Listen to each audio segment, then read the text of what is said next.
Welcome to Building Legendary Leaders, the podcast where leaders leave behind chaos and step into clarity. This is where real stories come alive with the struggles, breakthroughs, and lessons that shape the most effective executives today. Every episode delivers fresh insights you can apply to your own leadership journey.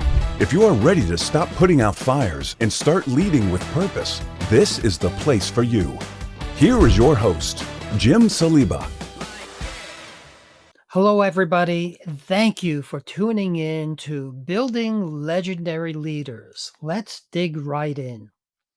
Today's guest graduated at top of her MBA class. She went on to help found the enterprise team product that was later acquired by Upwork and is now branded as Lyft. Today, she is shaping the future as a director of product strategy and operations at Google. Outside of work, she is an endurance athlete who completed over a dozen marathons, including one of her favorites in Chicago, and has even did an Ironman through California's wine country. Please join me in welcoming Julia Elliott. Thanks, Jim. It's great to be here. Well, let's get right to it. Today, we're diving into one of the most underestimated but powerful forms of leadership, leading without authority. Here's how we're going to break it down. First, we'll explore how communication is leadership currency. Then we'll look into what it takes to influence without a title, getting buy-in from executives, peers, and other functions.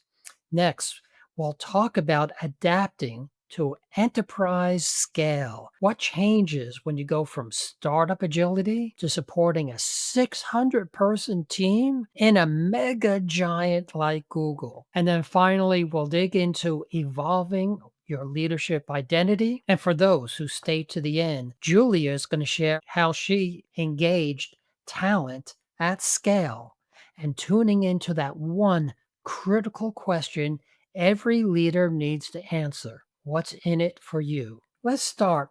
Julia, you've had such an interesting path from launching enterprise products at Upwork to now leading strategy at Google. Tell me, way back in your journey, what started you and drew you to this? Well, I come from a background throughout my education, actually, with a direction around engineering, mathematics. It was always kind of the prized path in my family. My dad is an engineer. My mom is a research scientist. And so very much in the STEM world is kind of where I was guided to take my own career and education. And so my degree that I earned in college was electrical engineering. And I've always had kind of like this very logic oriented brain where I feel like whenever there is something that is daunting or complex, I feel like I need to break it down into pieces in order to really make sense of it and then to tackle pieces through solutions. And so that's sort of been the theme of kind of the way I operate, and something that I feel like now I've built quite a bit of a strength around, which is like solving problems, solving complex problems, by understanding them deeply, and then being able to now enable and empower others to help in that solutioning. Well, that sounds great. The thing is that comes up in my mind. Engineers themselves are not always known for their great communication, but you seem to have tackled it and made it a currency. Yeah, absolutely, and actually that's sort of, what drew me in this direction, in the direction of business, in the direction of, sort of like more problem solving versus kind of your traditional, you'd think, electrical engineer, probably going into trade or into something, more specific to, application of that, engineering skill set, and it's actually the case that, um, in addition to earning my degree, I was actually very involved in extracurriculars, where I was in leadership positions and, doing various activist work and student body engagement work, which really um, drew me to harness communities and harness people. towards common goals. And it was actually that which I wanted to turn more into a career than kind of the technical engineering skill set. But to bridge two things together, I went into consulting, and so the thing that I was always really good at doing, right off the bat, was taking kind of the engineering perspective, and bringing it to business, making those solutions business oriented. And so I was able to kind of like speak to the two different languages of the engineer and of the business person. And so um, it is sort of what led me down this path of really being able to kind of translate in many cases what engineers might have been thinking or doing or wanting to build, into actual solutions, that spoke to and solved business needs. Well, that sounds really interesting. One of the things that popped up in my head while you were telling me this is I remember back in college when we had to do group projects in a class and everybody starts moaning and groaning, like, oh no, who wants to do that? But it sounds like you ran towards that. Absolutely. Actually, I loved group projects, but maybe had a little bit of a control complex in them, in sort of naturally gravitating towards the let's make the plan and let's divide up the work. Let's have checkpoints, let's have milestones, let's make sure that we're aligned on goals. And so I always kind of had this natural inclination um, towards organizing chaos. Hmm. Why? Was your college classes chaos? Or are your engineers like chasing cats? Yeah, maybe a bit of both, yeah.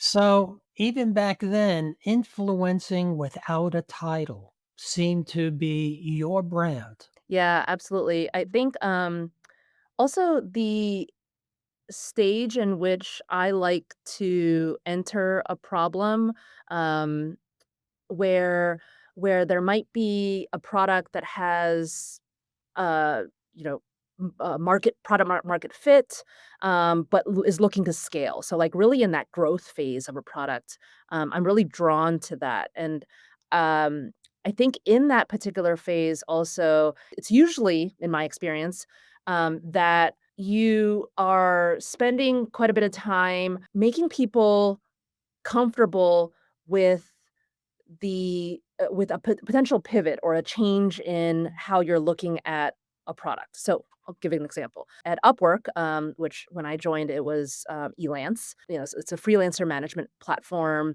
and very consumer oriented, where you could find a freelancer to do whatever tasks that you were seeking. And we were looking to bring this to enterprise. And so vast majority of the company was all in on the consumer business. And so and they were very convinced that this was, lucrative, that it was thriving, and so when we were coming in saying, "Hey, this could be applied to business, and this could be applied to enterprise," but there are challenges, right? We have to overcome some of the archaic thinking around procurement.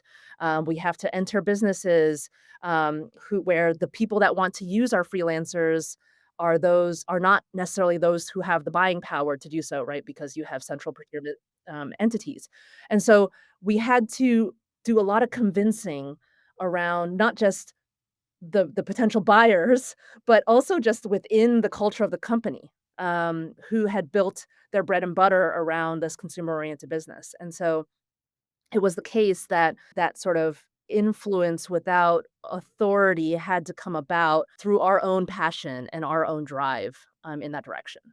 Right. No, I coach many people, as you know. Some are very early managers and leaders. And we talk a lot about the need and the power about having influence without a title, without authority to get people to follow you. And we always say, no, it's not about the title. And it's easy to say, but it's hard to do. If someone is just starting on this path, what would you suggest to them? The first thing I'd start with is to really understand yourself, understand the value that you bring uniquely, understand those strengths, and have a great deal of confidence in those, right? And so I know for me personally, I am really good at understanding people, their motivations, and helping use that understanding to bring them along with me. I also know that I'm really good at executing and really good at defining plans to get us towards those shared goals. And so when you understand yourself well, then as you enter a situation, problem to solve, a product to build, a team to join, then you can enter that situation with a very certain way of adding value to that team, right? So, whatever the situation is. And so, for me, where I have not necessarily had, let's say, a title of, I don't know, let's call it GM of a product where I would be able to make all the shots. I was able to come from a place of, okay, I understand people, I understand motivations, I understand how to execute, I understand how to create plans. That's the value I'm going to bring. And in that, also understanding what I lack, right? And so in any situation, there's a little bit of domain expertise or industry knowledge, right? And then building from that and being able to kind of like coalesce and apply those and demonstrate an openness to steering away from maybe preconceived notions towards what is needed for that product at that time, and for that customer. I think that's interesting that you picked knowing yourself first. As you know, I have a new book coming out, and one of the very first step is holding up a mirror and looking at yourself and what your strengths are and what are your weaknesses and what do you bring to the table and what's the value you bring. So you brought it without even knowing that you brought that to light. That's very interesting. But then you took all of this and came into Google.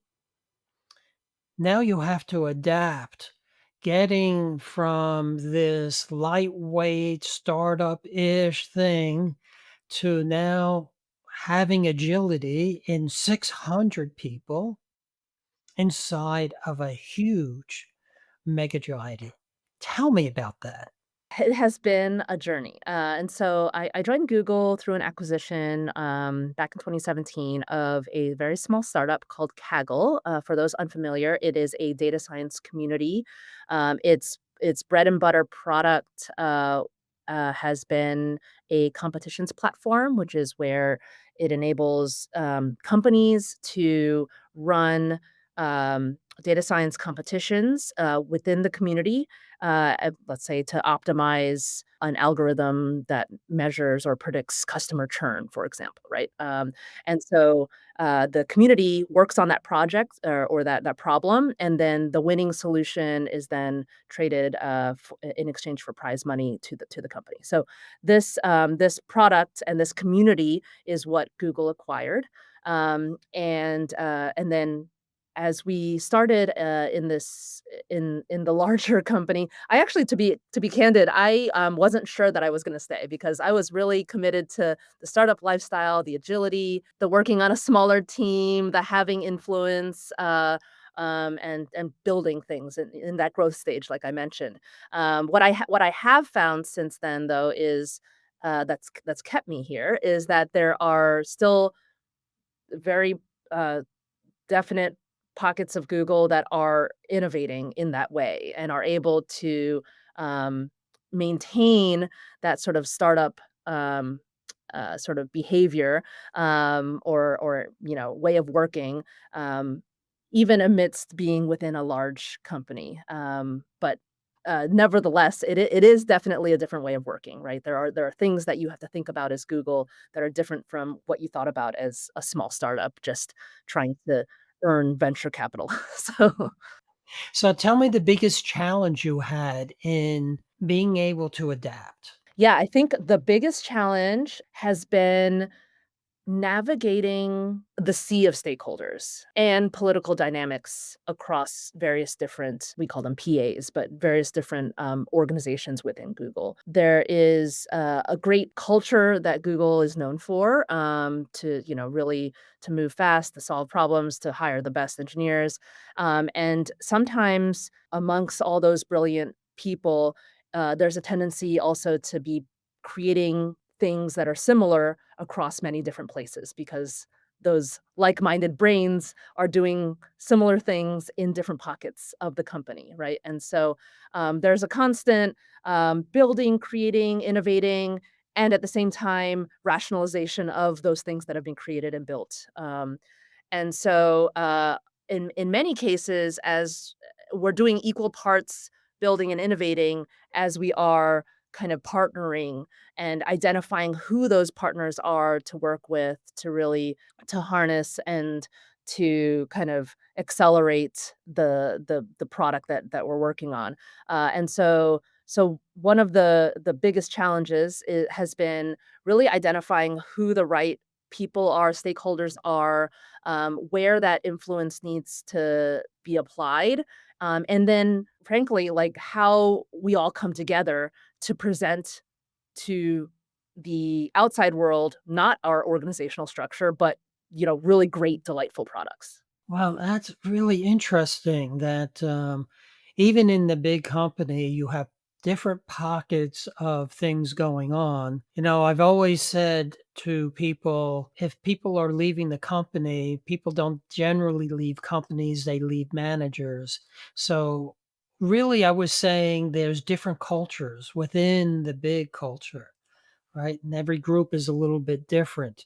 So, how do you get them and those sea of stakeholders to kind of line up and see what you have going on and finding value in that? Yeah. I think this actually comes back to what I mentioned earlier, when it comes to how you first approach a product is really to understand people's motivations. And I think that's really where I start is like you have, let's say, a number of VPs or stakeholders, and they all come from various different orgs where they've established a mission or a vision that ideally, serves and provides Google some value, right?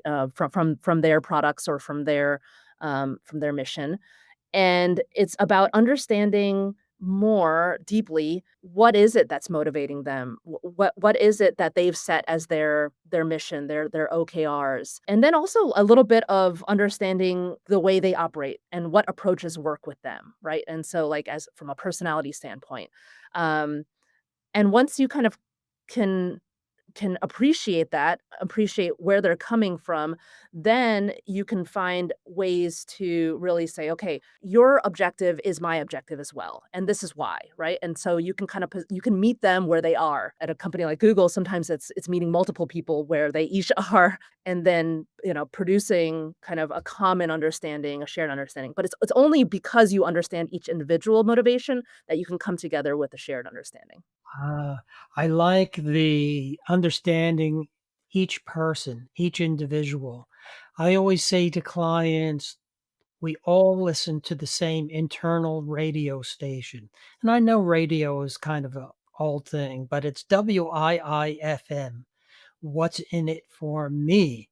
And if you're talking to them and you're not answering that question, they're going to glaze over and it doesn't really matter. So your leadership has changed over time from the time you were in college leading small startups, Upwork, a giant like Google. How do you shape your leadership identity while going through all that? I think what it all comes back to, and what I've found myself gravitating to as I've progressed through my career, is centering around purpose. And that purpose being to develop solutions that serve people, serve humanity, and benefit them. And so it's always a common thread through the roles that I've felt most connected to, is both that I feel like I'm working on products and a mission that have purpose, and also that I'm working with people and I'm aligning myself with people who are purpose filled. And so, um, I think at the heart of it, at the end of the day, you spending so much time at work, you gotta love what you're doing. And so, and I think that that actually brings out the best in people as well, to be able to uplift what the meaning of the work that they're doing and to kind of see that come through in the outcomes that they drive. So when somebody has purpose and that purpose aligns, I guess that does answer the question, what's in it for you? But another thing came up in my head when you were saying this, and I think we talked about it in the past. There's a book called Drive, written by Daniel Pink. And he says there are three things that really motivate people, and money is not one of them. Money and compensation, people need to have a certain amount to make their needs, but most of the time it is having autonomy, be able to work on things they want to work on without being micromanaged. There is mastery, which you seem to have in spades to be able to master something. For you, it's strategy and purpose, to have a purpose. So those three things really help move your employees along. So let me ask you this. Since we're talking about employees and talent and motivating them, what have you learned along the way to engage talent at scale? Yeah. So at scale specifically, I would say it's really about being able to empower the people that are working for you, the team that is doing the work. And when I say empower, I mean that means that you have set clarity around the mission, clarity around the vision, clarity around the principles upon which decisions are made or products are built, and all those foundations are so clear that you have given others that you have hired, great people, talented people, the empowerment to make their own decisions on the basis of that foundation, of that vision, of that mission.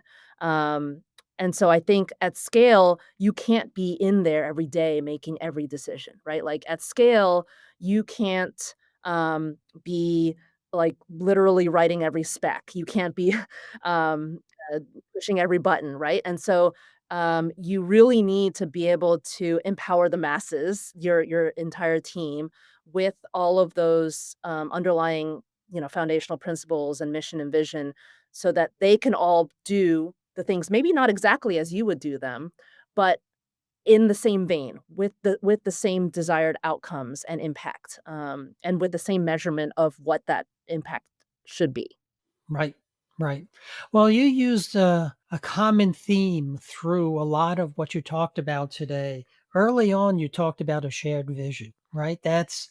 We're aligned. We want the same, get to the same place. Here, you talked about not only having that shared vision, that purpose, but really tight on understanding what the goal is and what the measures for that goal is. And you just brought it all together about autonomy, purpose, and mastery. I love it.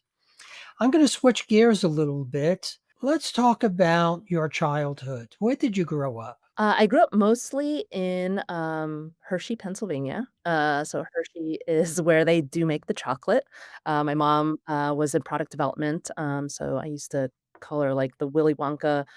She'd invent chocolate, which I think, was a pretty cool job, and, we actually bounced around quite a bit, so I that's my predominantly, we were growing up in Hershey, Pennsylvania, but, because my parents were immigrants to this country, it was very much the case that until they received their citizenship, that we were bouncing around a bit to find the right companies that would sponsor their visa, and so, yeah, that was my upbringing. So, in that, What was one key thing in your childhood that set you on this journey? I think it was a lot of what I was instilled with, from my parents is this sort of gratitude, like this idea that nothing is taken for granted, that they worked really hard to get to this country, that they worked really hard to stay in this country, and that everything that I was doing was like continuing their legacy. And that, when I say it like that, it feels like a lot of weight. But I did feel I have felt a lot of weight, especially, I'm the firstborn child of immigrants, to this country, and I feel like I'm carrying on that legacy that they brought, that they risked a lot to come here, and they sacrificed a great deal, and it was very much for me, for my brother, and now for me and my family, right? And so I think some of those pieces that I mentioned about feeling driven by purpose and feeling committed to things that have clear mission is like this commitment to my parents and to the legacy is baked into that. Hmm. What would you tell your mother today after just saying that? I tell her, I guess as much as I can, but just like, thank you. Like she, yeah, she, is definitely a role model for me. All of the things that she did and all of the things that she is continuing to do for us, I think is just an inspiration. So And how do you follow that role model for your own children? for sure, uh, so we have two girls and a boy, and in all of them, it's very much something that we reinforce as our parenting style is, first of all, just to be kind and to do things that are not just self-serving but benefiting others. So that sense of like community and giving back is something that is really important to us. But then also just like to have an empathy for other people, and it's something that I've kind of carried on through the way I operate, but then also I try to remind my children of, which is just like, um, you are you are serving not just you yourself, but also as a representation of your family, as a representation of your community, and that carries weight, and that's important. If there's one thing you want our listeners to walk away with today, what would that be? I think it comes back to really leading with purpose. I feel like at the heart of everything that we do, um, we should feel committed to doing something because it means something to us, because we are doing something not just for that paycheck at the end of the day, but because we are growing in some way, because we are giving back in some way, because we are contributing or having an impact in some way. And in many ways, the best work that comes out of people is from a place of passion, from a place of purpose. Oh, I love it. This was great. So tell us how people can reach you. Yeah, I'm on LinkedIn, Julia L. Elliott. That's a lot of L's and T's, but JuliaElliott. And yeah, I'm always open to new connections, whether it be in the space that I'm working in or just to chat. Fantastic. Thank you again, Julia. I'm sure our listeners will love this conversation. Thank you for being on the show. Thank you, Jim.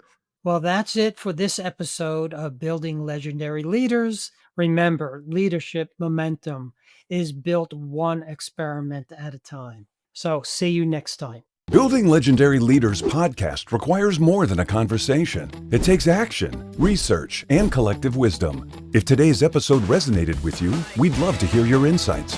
Join the conversation and help us shape the future together. We'll be back with more stories, strategies, and real-world solutions that are making a difference for everyone. In the meantime, be sure to subscribe, rate, write a review, and share it with someone you think would benefit from it too. Thanks for listening, and see you on the next episode.